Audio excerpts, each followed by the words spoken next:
Hello, everybody. So, I am going to do something a little bit different today. I am going to show you a little bit of my therapy, so to speak. So, I am going to dump a little more of this green out. Now, what I'm doing is called a ring pour. I've never done one before, so this will be interesting. Basically, I'm just putting the top of one of these cups that I cut out, and I'm going to pour the paint into that. This is from last weekend where I made a big fat mess. And it was actually this painting that I made a big mess with. So I've redone this one like 3 times now. But honestly, I found this picture, meme, whatever, that said, don't worry about what you can control, worry about what you can create. So I'm going to take that pretty literally and just start creating. So a ring pour, I've always wanted to try one, but I've never done one before. So I'm just going to play with some colors. That is a copper. That is a really pretty turquoise.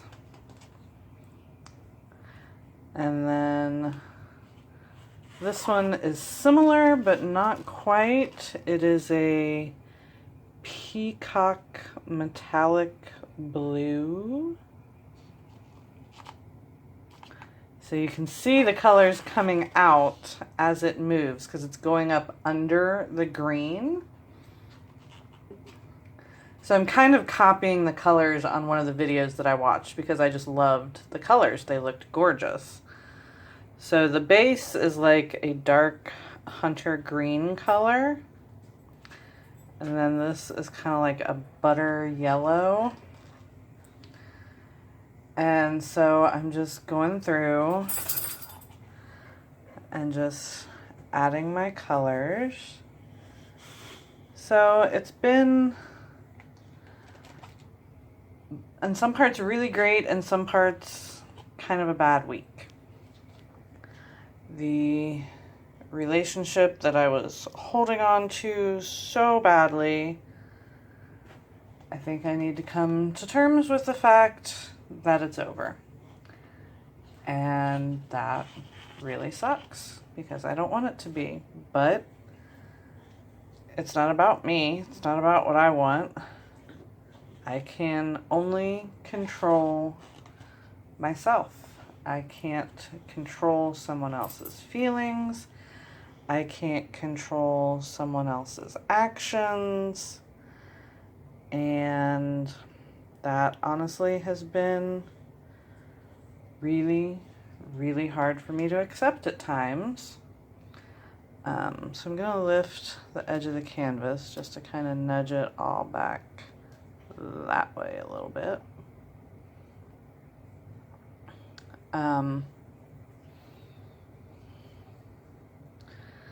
This person going through a lot, dealing with a lot. And again, I've been doing a lot of soul searching, a lot of really digging and looking hard within myself. And it's hard to admit when you are somewhat of a control freak. And not always in a bad way. Being a control freak doesn't always look like, I want to control every aspect of your life. Sometimes it looks like, oh, I know best. I know I can help. Let me show you how to do this. Let me do this for you. I can help. Like, it comes from what seems like a good place,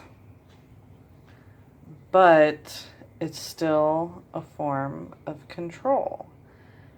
And so that is what has been hard for me to accept because I've always been that helper, that nurturer, that, oh, let me save you, learn from my mistakes. And you know, sometimes it's just not about me, not about what I know, not about what I can do. And I need to essentially get over myself and realize that my way isn't always the right way. And for me, that's been a struggle, I'm not gonna lie. It's hard. And I'm making a mess of myself here. Let me get a paper towel.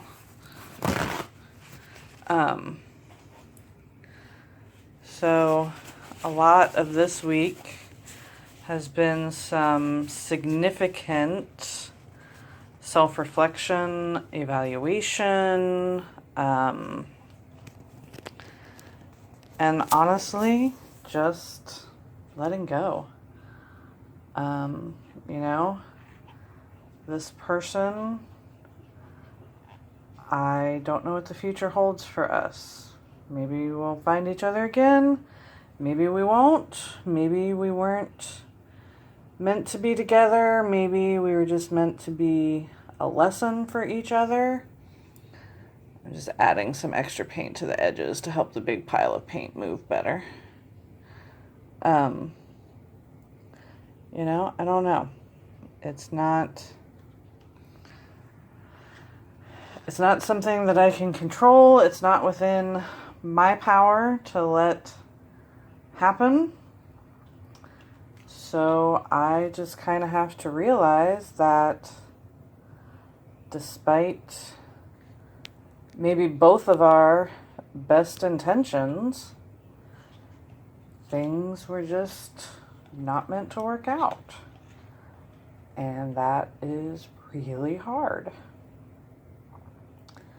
So this week has been a lot of growth, but also really challenging and accepting things that I don't necessarily want to accept, but I know that I need to accept. So, you know, I've had some really good opportunities. I went down to Kentucky to pick some stuff up for the place that I volunteer at. It was a gorgeous day for a drive, so I was very thankful for that. And it's just been a lot of work on myself. So I just wanted to show you guys, as I talk, some of my therapy. This is what I do to kind of help settle myself and work things out in my head. So I appreciate you guys watching. I'm going to need 2 hands for this next part. And I will take some pictures at the end so you can see what it looks like. But, you know, as my journey has been about self-awareness, learning about myself, working on the parts of myself that maybe aren't that great, I would just encourage you to do the same. Sometimes it's really painful. Sometimes it really sucks. Sometimes you really don't want to admit some things you realize about yourself or find out about yourself because they are not necessarily nice things. But in the end, I think the more work that you put in to yourself and realizing both the good and bad aspects of your personality, of your attitude, of your actions, it can only better you in the end. So I hope that maybe gives someone just a little bit of insight, you know, a little bit of, oh, wow, okay, yeah, there's some things we need to work on. So thank you again, and I will post some pictures of what this looks like at the end. Hopefully it turns out well. I've never done this before, so I guess we shall see. Thanks, everybody. Okay, friends, so I am back for part 2. So this is the exceptionally messy result of what I just did. So I will show you. I used these colors. The yellow was called Daffodil Yellow, and I added a pearl white to it, so it will have a metallic sheen. This was a turquoise. This, it looks really blue. It's not quite that blue. It is a metallic peacock. I love that color. It's really cool. This was a very pretty copper. So 3 out of my 4 paint colors are metallic. This was the base coat. This is what was on the bottom. So this was actually a combination of phthalo green, this grass green, and a little bit of black because I wanted it darker. So the end result of the painting is this. It is obviously very wet. It is going to take probably at minimum 2 full days to dry, especially because I painted over another painting that I didn't like. So there was already a layer of paint on that when I added a ton more. But I really like the way it turned out. It looks really cool. If you get down in here close, you can see some of that dark green coming up from the bottom. You can see that copper, the pearl, the turquoise, the peacock, even the yellow. I'm not a huge fan of yellow, but I really like the way it worked with the other colors in here. So again, you can see that dark green coming up from the bottom, which I really like the contrast of that. So I'm really excited to see how this one dries. And because I used such a mountain of paint, so all of this paint left on the desk after I was done with the painting, I pulled 12 tiles and did 12 tiles using all the same colors. I just literally dipped them in the paint that was left on the bottom. So when these dry, they are going to become the top of my nightstand. So I'm liking how these are looking. All of them look a little bit different, a little heavier on the green, but the copper's showing up in a few of them, which I like. So, you know, like I was saying earlier, it's been a hard week. I've really had to admit to myself that no matter how much I love this person, no matter how much I believe in this person, no matter how good for each other I think we are, I can't force him to see that. I can't force him to want that. And he is going through some pretty significant challenges and things in his life, and I get that, and it has nothing to do with me or us. And I understand that, and I've tried to be there for him, messaging him, you know, hey, thinking of you, hey, you know, I know you're strong, you've got this, with no response. I've tried to be forceful. Hey, look, I'm over this, I'm coming to see you whether you like it or not, so either tell me a time or I'm just going to show up. Literally that response got me a message saying that he was so overcome by anxiety that he was throwing up in the bathroom. So, you know, just the thought of seeing me gives you that much anxiety that you're going to be sick. So I backed off. Okay, fine. You do you. You keep saying you got to do this your way. And so I would get messages every 2, 3, 4 days Nothing to let me know what's going on, nothing to let me know how he's doing. And it's just, as much as I really don't like to admit it, you know, we're just not together. And that's really hard. Because I was envisioning a life, a future with this person. And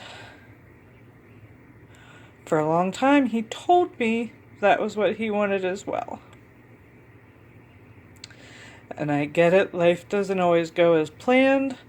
Sometimes you just get thrown for a loop and you don't know how to recover from it.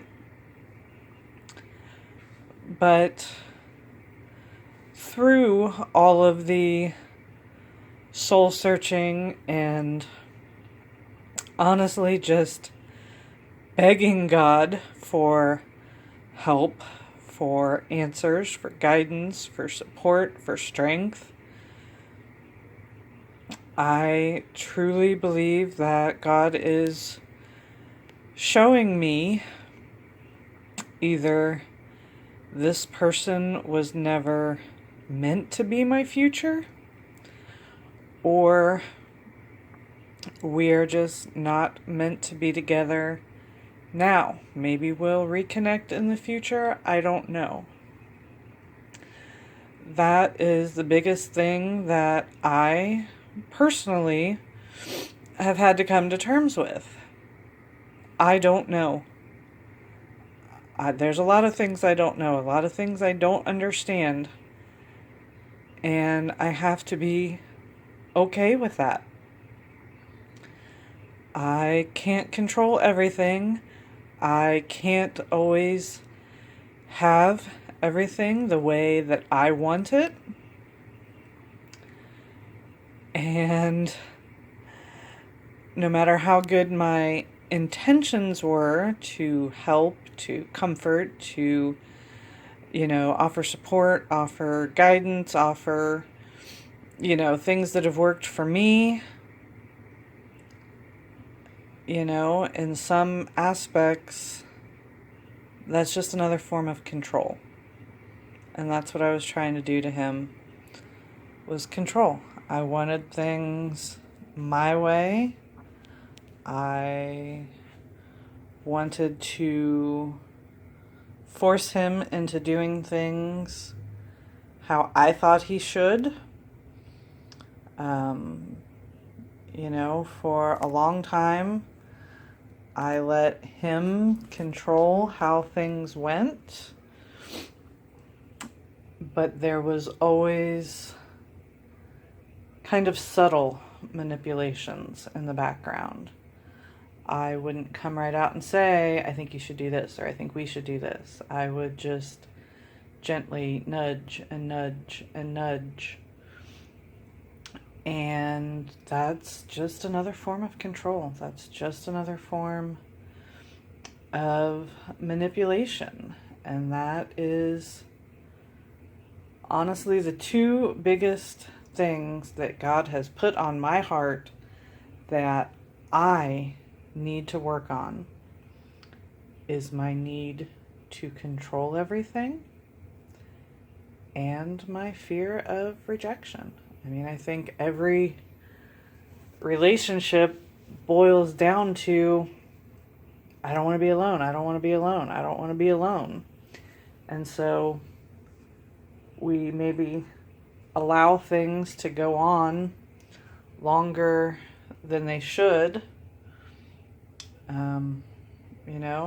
I was telling a friend earlier this week, this is 2 relationships in a row where I have allowed the person to keep me a secret. No one knew we were together, at least in his life. And that's 2 relationships in a row. And that's on me, honestly. I allowed it. I accepted it. I participated in it. And, you know, that's not okay. I deserve to be with someone who's not ashamed of me, not ashamed of us, not ashamed of, you know, the relationship that we have. And I get it. It's another form of control. You think if you can control how people see you, what people know about you, then you can monitor it. Then you can control it. And you can't, because people are always going to find out the truth. And that is what I have been struggling with, is the control. So, and that's what I tell God every night when I talk to him. You're in control, not me. I understand that God has a plan for my life, and I don't necessarily have to understand what that plan is. It will be revealed to me when I need to know. So that is my message for everyone today. My two biggest hang-ups: control and fear. Fear of abandonment, fear of rejection, fear of failure, and honestly, in a lot of ways, fear of acceptance. You know, you ever notice that things start going really well and then something happens, usually something you do, at least for me, that kind of sabotages it? You know, fear of acceptance. All right, everything's going great. Something's going to come along and fuck it up. And if something doesn't come along, sometimes we manufacture something that comes along and fucks it up. Because despite how much we say we really want this or really want that, what do we do when we get it? What happens when we get what we want or what we need? Do we know what to do with it? So I will just leave you with those lovely thoughts to ponder. And I thank you guys for watching. I hope you enjoyed my artwork. It's been very therapeutic for me. So find whatever works for you and keeps you motivated, keeps you going, keeps you sane. Thank you.